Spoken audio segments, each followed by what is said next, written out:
Ika-10 ng Nobyembre ang bisperas ng pista sa bayan ng San Diego. Nang araw na iyon, ang durungawan ng bawat tahanay na papalamutian ng mga bagting na kayong may iba't ibang kulay. Ang pagsambulat ng kwitis sa papawiri naghahatid ng kaaliwan at kagalakan, at ang tugtugin ng banda ng musiko'y nagbabadya ng maghapong kasiyahan. Ang masayang lansangan ng San Diego ay tinayuan ng singkaban o arkong kawayan. Nag-aayos sila sa paligid ng patio ng simbahan ng isang malaking tolda na tinutukuran ng kawayan na pagdarausan ng prosesyon. Nagtayo rin sila ng malaking entablado sa liwasan ng bayan na pagpapalabasan ng komedya ng tundo. Ang kampana ay madalas upikalin at kasunod nito ang pumapailan lang na kwitis sa patawirin. Masayang sinalubong ng mga bata ang 5 banda ng musiko at 3 orkestra nang pumasok sa bayan. Kasunod na dumating ang mga kalesa, karumata at mga karwaheng sakay ang mga makikipamista, mga kamag-anak, kaibigan at mga di kilalang tao.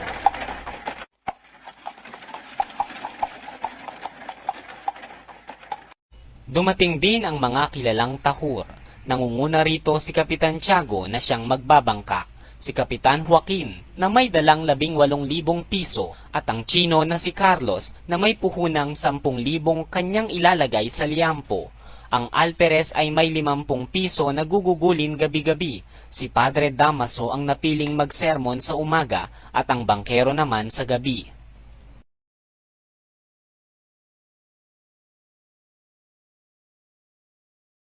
Sa isang dakong malapit sa bahay ni Ibarra, abalang-abala ang mga manggagawa sa pagyari ng katangang sementong pagtatayuan ng bahay-paaralan. Pinagmamadali ni Nyor Juan ang mga manggagawa, paulit-ulit siyang nagbabalita sa mga taong lumalapit. Nababatid ba ninyo ang aming itatayo? Ito ay isang malaking paaralan.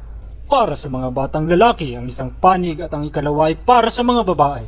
Magiging kauri ito ng mga makabagong paaralan sa Alemanya. Nagandog ng tulong kay Ibarra ang lahat ng may kaya.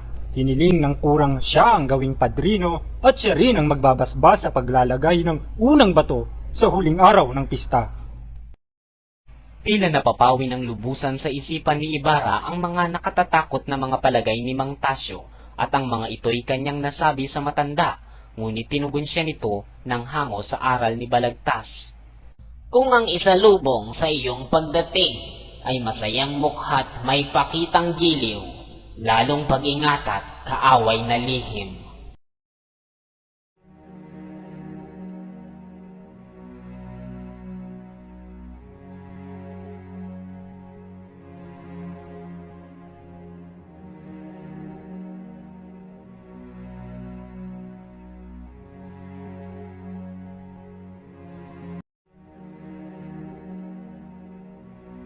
Ang mga kahon ng pagkain, alak at iba pang inuming mula sa Europa ay ilang araw nang dumating sa bahay ni Kapitan Tiago.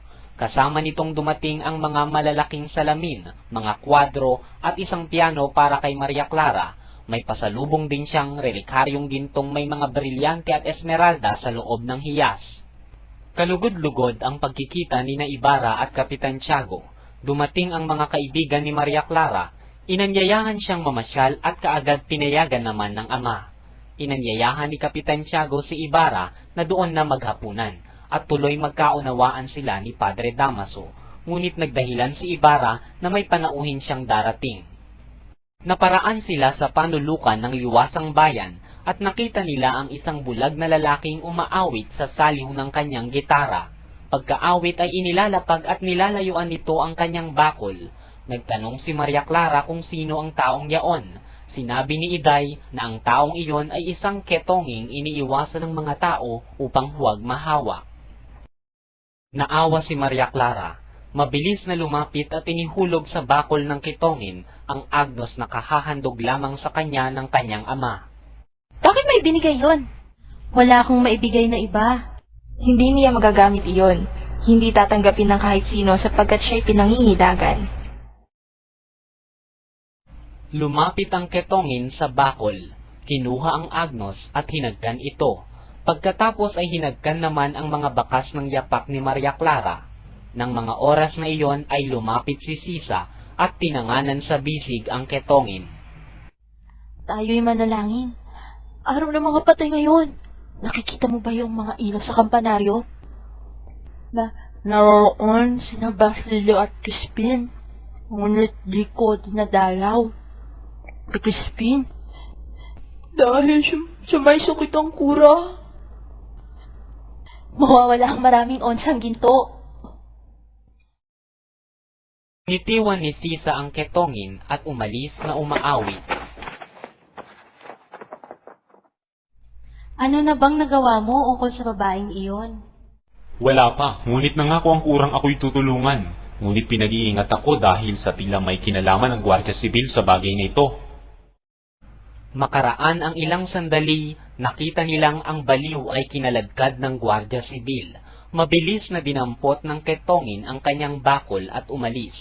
Nagyaya nang umuwi si Maria Clara dahil nawala na ang kanyang kasayahan. May mga tao rin palang kulang palad.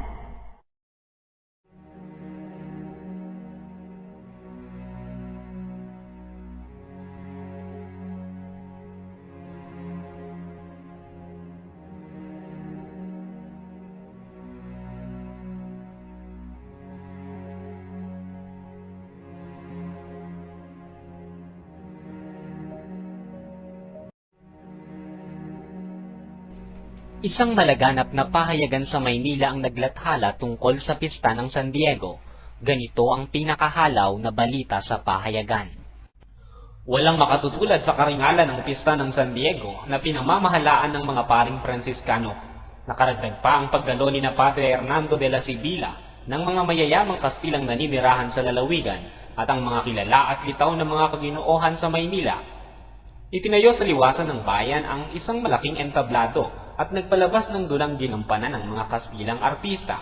Ang mga praile at mga Kastilang nasa kumbento ay hinandugan ng Hermana Mayor ng isang kasaganang hapunan. Nang matapos ito, si Kapitan Tiago naman ang naghandog ng pagkain at pampalamig. Kabilang sa kanyang mga panauhin sina Padre Bernardo Salvi, Padre Damaso Verdolagas, Padre Sibila, ang banal na kura sa Tanawan at mga kilalang Kastila. Napakaringal ng handa. Sagana sa alak na kaugalian ng bantog na masalapi.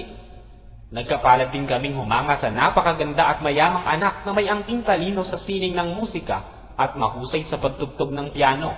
Tinugtog niya ang musikang Aleman at Italiano. Nakapanghihinayang ang dakilang binibini sapagkat hindi nalalaman ng lipunan ang angking talino niya sa pagtugtog.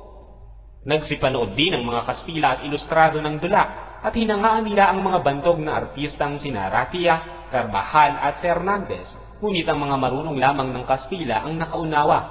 Ang mga Indio, lalo na ang kapitan na hindi nakauunawa ng Kastila, ay nasiyahan na lang sa komedyang Tagalog. Kinabukasan, ng 11 ng umaga ay sinimulan ang prosesyon ng Birhen de la Paz.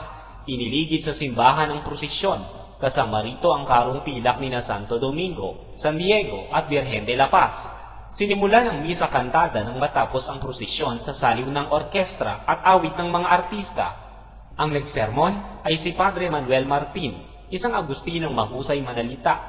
Kapansin-pansin ang hindi pagdalo ng tanyag na binatang si Ginoong Ibarra na alam ng lahat na mangunguna bukas sa pagbasbas sa unang batong bahay paaralan na kanyang ipinatayo. Sa buong maghapoy hindi namataan si Ginoong Ibarra dahil daw may kaunting karamdaman. Bukang bibig ng mga tao ang kanyang pangalan at may kasama pang papuri na tiyak na ipagmamalaki ng mga tunay na Kastila na hindi maaaring ipagkahila kahit na ang ating dugo ay maging magkahalo. Dumating kinahapunan ang alkalde ng lalawigan. Naanyayahan siya upang maging panauhin sa paglalagay ng unang bato ng bahay paaralan. Magkakaroon ng maringal na prosesyon sa gabi. Nakabibingi ang mga putok ng bomba. Antok na ako. Si Luis Chiquito'y tumanggap ng sulat sa kanyang kaibigang si Martina Ristorenas. Inaanyayahan siyang makipamista sa San Diego upang makaharap ang mga batikang tahur, kabilang dito sina Kapitan Tiago, Kapitan Joaquin, Kabesang Manuel, Padre Damaso at ang konsul. Minamahal kong Choy, parito ka agad, masaya ang pista. Hamaking mong sayad na si Kapitan Joaquin. Makaitlo siyang nadublado ni Kapitan Tiago at lahat ay pinto kaya nanliit na lalo si Kabesang Manuel, ang may-ari ng bahay. Sa galit ni Padre Damaso na ni minsan ay di pa tumatama, binasag sa isang suntok ang isang lampara na ipatalo na ng konsul sa sabong at pagbangka ang tinalo sa atin sa Binyang at sa Del Pilar sa Santa Cruz. Hinihintay namin dalhin ni Kapitan Tiago ang kanyang magiging manugang na tagapagmana ni Don Rafael. Pero parang ugali ng ama, di man nagpakita, parang di pakikinabangan kailanman. Ang Chinong si Carlos ay nanalo ng malaki sa liampo. Palagay ko'y may anting-anting. Palaging dumaraing na masakit ang ulo kaya may tali. Pag ang bumbong ng liampo ay bumabagal ng galaw, yumuyuko siyang halos madikit sa bumbong na inaaninaw ng maigi. Dala na ako. May alam akong ganito rin. Paalam, Choy. Mabuti naman ang manok ko. Ang aking asawa ay nawiwili sa masayang paglilibang. Ang iyong kaibigan, Martin Aristorenas. Tumanggap din si Ibarra ng liham na dinala ni Andeng. Crisostomo, ilang araw nang hindi tayo nagkikita. Ikaw raw ay may sakit kaya ipinagdarasal kita at ipinagtulos ng 2 kandila. Kahit na sinabi ni Itay na hindi ka naman malubha. Kagabi, pinilit nila akong tumugtog at sumayaw kaya ako'y nayamot. May mga ganyan palang tao. Kung hindi lang ako kinwentuhan ni Padre Damaso ay talagang iiwanan ko sila. Ipaabot mo sa akin ang iyong kalagayan at ipadadalaw kita kay Itay. Ipaubaya mo na kay Andeng ang paglalaga ng iyong tsaa. Mahusay siya kaysa iyong mga katulong. Maria Clara.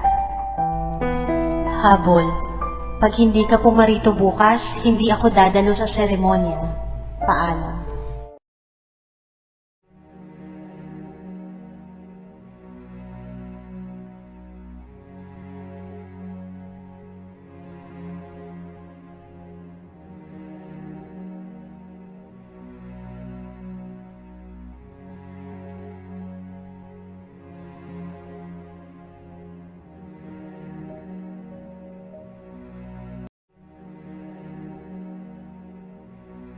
Maagang pumasok sa mga lansangan ang mga musiko. Kapistahan ang araw na ito, kaya inaasahang lalong mag-iibayo ang kasayahan.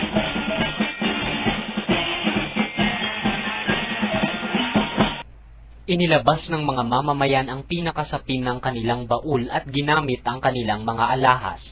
Ang mga tahur at mga kilalang manunugal ay nangagsuot ng magagandang kamisa Chino. Naging kapansin-pansin ng araw na iyon si Piloso Potasio. Siya lamang ang hindi nagpalit ng kasuotan. Mukhang higit kayong malungkot ngayon. Ayaw ba ninyong tayo'y magsaya paminsan-minsan, yamang tayo'y maraming dapat itangis? Tama, ngunit magagawa ang pagsasaya hindi sa paggawa ng mga kabaliwan. Kayo po'y napakarangya. Nagpapakalasing gayong kay raming mahihirap na nangangailangan ng salapi. Papaano ninyo mapipigil ang karaingan ng mga mahihirap? Alam ninyong ako'y kaisa sa inyong mga paniniwala. Ngunit may ilalaban ba ako sa Kapitan at Sakura? Kung gayon ay magbitiw kayo sa inyong tungkulin. Magbitiw? Magbitiw. Tama. Kung ang katungkulang ito ay isang karangalan sana at di isang pasanin. Di magkamayaw ang maraming tao sa harap ng simbahan. Sa harapan ng simbahan ay may isang nakatigil na banda ng musiko. Ang isa'y naghahatid sa mga punong bayan, samantalang ang isa ay lumilibot sa buong kabayanan. 8:30 nang simulan ang prosesyon. Ito'y idinaan sa ilalim ng tolda at inilawan ng matatandang dalagang kasapi sa kapatiran ni San Francisco. Natatangi ang karo ni San Diego de Alcala na sinusundan ng kay San Francisco at ang Birhen de la Paz. Ang ikinaiiba lamang ng prosesyong ito ay si Padre Salvi ang nasa lilim ng palyo sa halip na si Padre Sibila.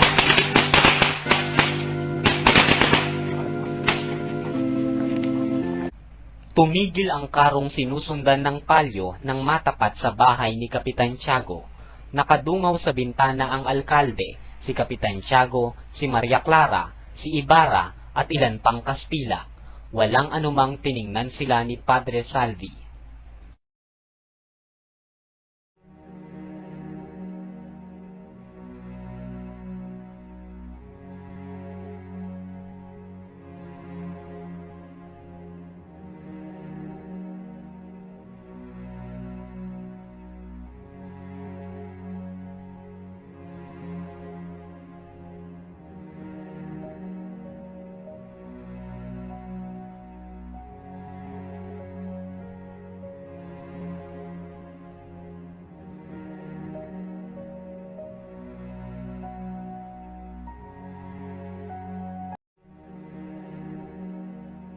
Punong-puno ng tao ang simbahan. Nagtutulakan ang bawat isa at sumisiksik upang makalapit sa agwa bendita. Napakainit sa loob ng simbahan. Hindi ka halos makahinga sa masangsang na amoy mula sa katawan ng mga taong pinapawisan. Kailangang marinig nila ang sermon sapagkat 250 piso ang ibabayad ng bayan doon. 250 piso para sa sermon? Talagang ang napakayaman ninyo. 3 bahagi na iyon ng ibabayad sa komedya para sa 3 gabi. Ang sermong ito ay walang kinalaman sa komedya. 1,000 man ang singilay ibabayad din namin, sapagkat ang kaluluwa ng nakikinig sa sermon ay tutuloy sa langit, at ang sa mga nanonood sa komedya ay sa impyerno. Nasa isang sulok si Ibarra, samantalang si Maria Clara ay nasa isang reserbadong upuang malapit sa altar mayor. Nakaupo si Kapitan Tiago sa hanay ng mga makapangyarihan. Dumating ang alkaldeng kaalakbay ang buo niyang kagawad sa simbahan. Ang alkalde ay nakagala, may banda ni Carlos III at nakasabit ang 5 medalyang pangkarangalan. Nagsimula ang misa. Tumayo ang lahat ng marinig ang kuliling ng kampanilya at awit ng koro. Dumating din ang pinakahihintay ng lahat, ang sermon ni Padre Damaso. Pumasok si Padre Damaso, nakasunod ang isang fraileng may hawak na kwaderno. Nang nasa pulpito na siya, inilibot niya ang kanyang paningin. Isang kindat ang iniukol niya kay Ibarra, isang palibak na tingin naman ang iniukol niya kay Padre Martin na nagsermon kahapon. Pagkatapos makapagmasid ni Padre Damaso, binalingan niya ang praile at pinabuksan ang kwaderno. Sige na, kapatid.